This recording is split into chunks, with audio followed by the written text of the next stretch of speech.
مسلمان کامیابی پہ کامیابی، بدر کے اندر ان کے چھکے چھڑا دیے. جو بھی ایسا وقت آیا مسلمان ان پر بجلی کی طرح ٹوٹ پڑے اور مٹھی بھر مسلمان 313 میں وہ 1000 کی تعداد میں ان کو میدان سے بھاگنے پر مجبور کر دیا.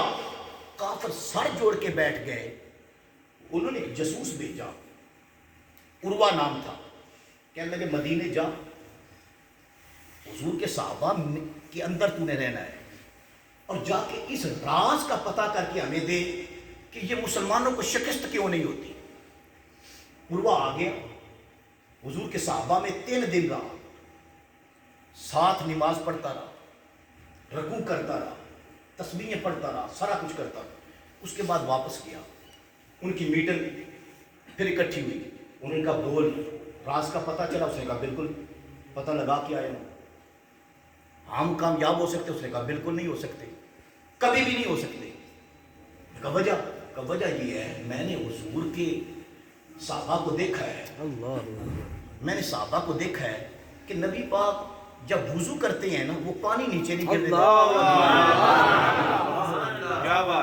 سرکار وضو کرتے ہیں وہ پانی نیچے نہیں گرنے دیتے.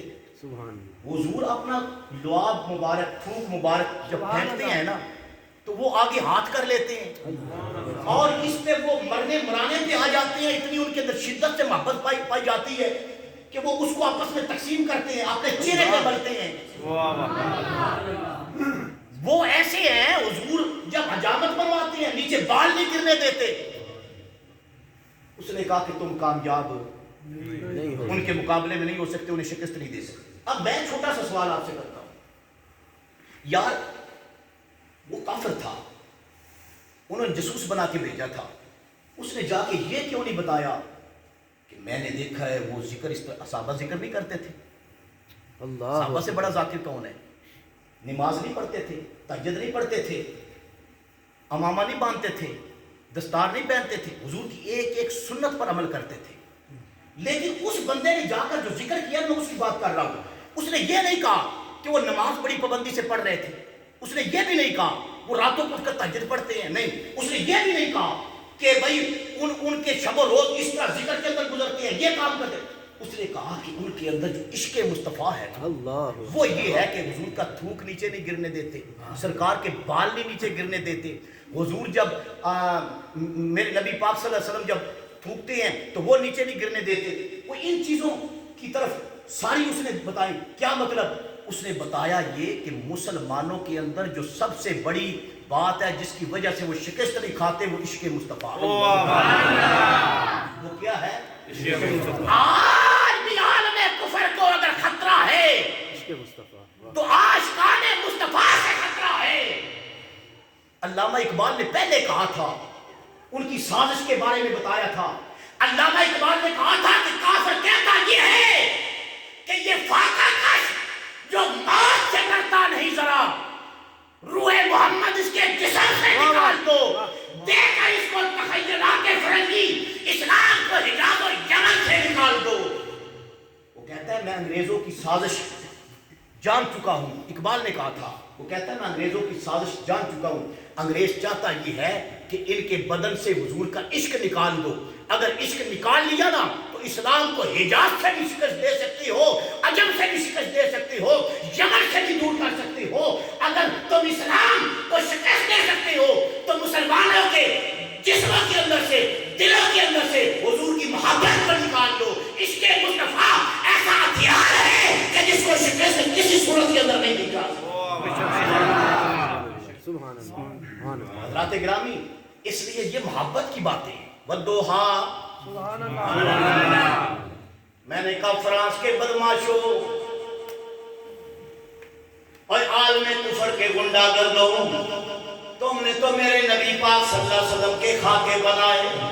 حضور کی شان اس طرح کم نہیں ہوگی.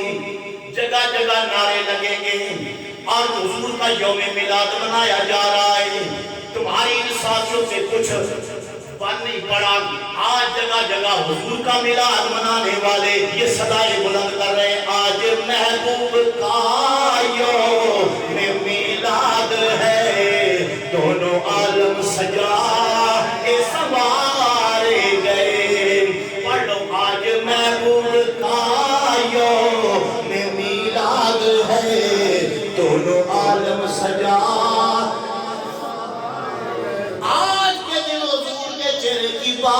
کرنا اچھی لگتی ہے, حضور کے حسن کا ذکر اچھا لگتا ہے. آج جتنے عاشق گھروں سے نکل کر آئے ہیں, آج جنہوں نے فیس بک چھوڑی ہے, آج جنہوں نے یوٹیوب بند کر کے اس مسجد کے اندر نوجوان بیٹھے ہیں, وہ حضور کے چہرے اور حضور کے حسن کی باتیں سننے کے لیے آئے ہیں. آؤ خاطر تسکین جان تازار کی باتیں کریں, ہجر کی شب سید الابرار کی باتیں کریں. بلبلیں جب میں کرتی ہے گل کی لالا کی گفتگو, آؤ ہم محمد کے لب و رخسار کی باتیں. میں بتاتا ہوں میرے حضور سونے کتنے ہیں, حضور کتنے سونے ہیں. واہ واہ واہ ماشاءاللہ سبحان اللہ. سرکار کی زندگی میں نا ایک مرتبہ مدینے میں ایک تاجر آیا یمن سے, وہ اونٹ بیچتا تھا. اونٹ لے کر آیا بیچنے کے لیے, 5 6 7 ملازم ساتھ تھے. ایک حویلی کے اندر اس نے اپنے اونٹ باندھے. جب اونٹ وہاں باندھے تو خود کسی کام کے لیے نا بازار چلا گیا کوئی چیز خریدنے کے لیے. میری اور آپ کی آقا اس گلی سے جب گزرے نا, حضور کی نگاہ پڑی اونٹ پر. ان اونٹوں میں ایک سرخ اونٹ, اور آپ حضرات جانتے ہیں کہ عرب کے اندر گاڑیاں تو ویسے ہی نہیں تھی, تیز ترین سواری جو تھی نا اس دور کے اندر وہ اونٹ تھی. اور اونٹوں میں سرخ اونٹ بہت قیمتی ہوا کرتا تھا. حضور چلتے چلتے آپ کی نگاہ پڑی ایک اونٹ پر, حضور کو ایک اونٹ پسند آ گیا. آپ تشریف لے گئے. اب وہ تو نہیں تھا مالک, ملازم تھے. حضور نے ملازموں سے پوچھا, حضور نے فرمایا یہ اونٹ کس لیے ہیں؟ انہوں نے کہا بیچنے کے لیے. سرکار نے اس اونٹ کی طرف اشارہ فرمایا. حضور نے فرمایا یہ اونٹ اس کی قیمت کیا ہے؟ ملازم نے کہا کہ اتنی قیمت ہے.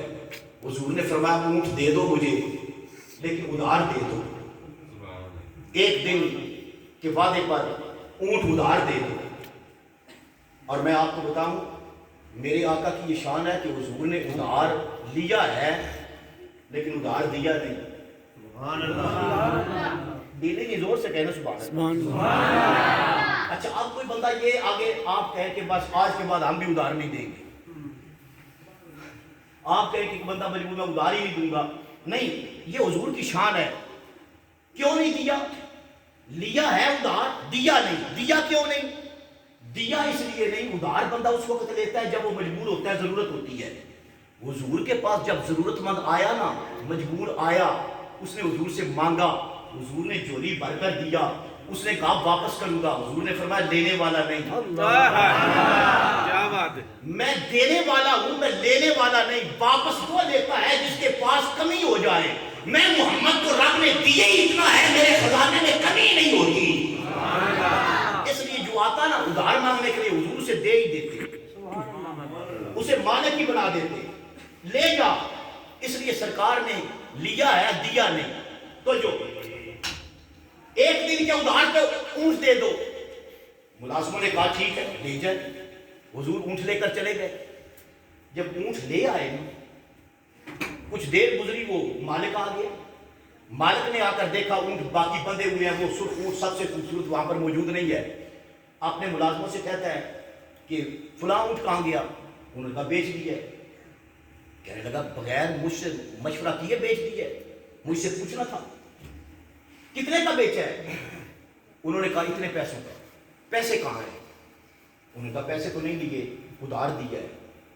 اور غصے میں آ گیا, کہنے لگا مال میرا, اونٹ میرے, مشورہ نہیں کیا, میں مالک ہوں, اور اونٹ ادھار دے دیا, اور تم نے بڑی غلطی کی ہے. اچھا یہ جب بات کہتا ہے کس کو دیا ہے؟ انہوں نے کہا نام نہیں پوچھا. سبحان اللہ. دلی نہیں زور سے کہنا سبحان اللہ. کہنے لگا اوے کس کو ادھار دیا ہے اونٹ؟ انہوں نے کہا اس کا نام نہیں پوچھا, پتہ نہیں پوچھا, گلی نہیں پوچھی, محلہ نہیں پوچھا. سبحان اللہ. اور زیادہ غصے میں آ گیا. کہنے لگا غلطی پہ غلطی, اس پر پھر غلطی, پھر غلطی, بغیر مالک کے پوچھے سودا کیا, پھر ادھار دیا, پھر اس کا پتہ نہیں پوچھا. جب زیادہ غصے میں آیا نا, کوئی بات کرنا چاہتا تھا. کہنے لگا وہ جو اونٹ لے کے گیا اگر وہ نہ آیا, آگے کوئی لفظ منہ سے ابھی نکالا نہیں تھا, کہنے والا تھا وہ 5-7 ملازم جو تھے نا وہ تیزی کے ساتھ اٹھے, اس کے منہ کے آگے ہاتھ دے دیا, کہنے لگے جو کہنا ہے ہمیں کہہ دے, اس کے بارے میں کچھ نہ کہنا. کیا بات ہے ماشاءاللہ. کہنے لگے جو کہنا ہے نا ہمیں کہہ دے, اس کے بارے میں خبردار کوئی بات کرنا. اب یہ مسافر تھا, وہ 5-7 کے تعداد میں زیادہ تھے, یہ کر بھی کیا سکتا تھا بیچارہ, مرتا کیا کرتا, دبک کے نہ بیٹھ گیا. انہوں نے کہا چپ کر جا, اس کے بارے میں بات نہ کر, کل کا وعدہ ہے, کل جب آئے گا نا پھر لگ تجھے بھی پتا جائے گا, انتظار کر کل کا. بیٹھ گیا. اب جب وہ وقت آیا, اب ذرا اس انداز سے بھی حضور کا میلاد سنا کرو, زندگیوں کے اندر انقلاب آئے. میرے حضور سے بڑھ کر وعدہ وفا کون ہو سکتا ہے؟ حضور عین اس وقت جب وعدہ تھا سرکار آ گئے. حضور تشریف لے آئے, پیسے اٹھائے ہوئے رقم سیدھے مالک کے پاس گئے. حضور نے فرمایا یہ لے.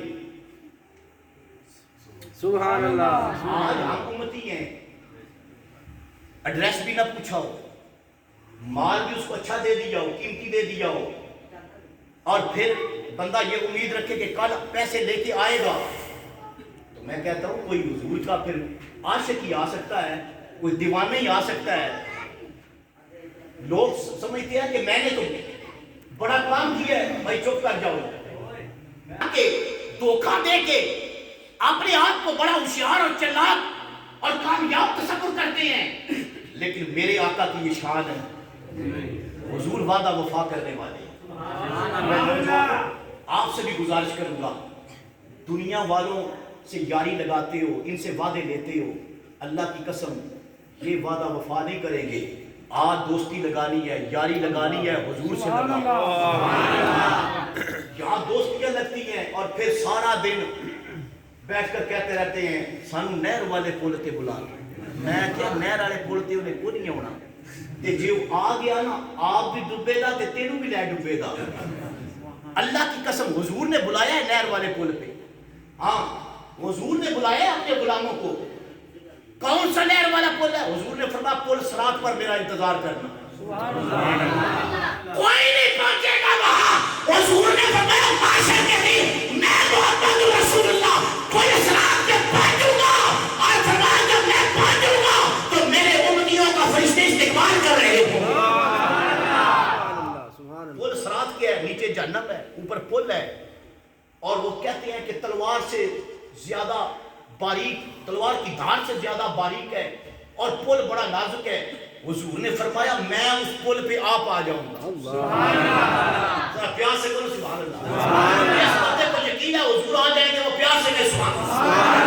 حضور فرماتے ہیں میں آ جاؤں گا, پل صراط پہ میں آ جاؤں گا. یا رسول اللہ آپ آئیں گے تو کیا ہوگا؟ فرمایا پاس آ کر میں جب کھڑا ہوگا نا, جہنم بھی پکارے گی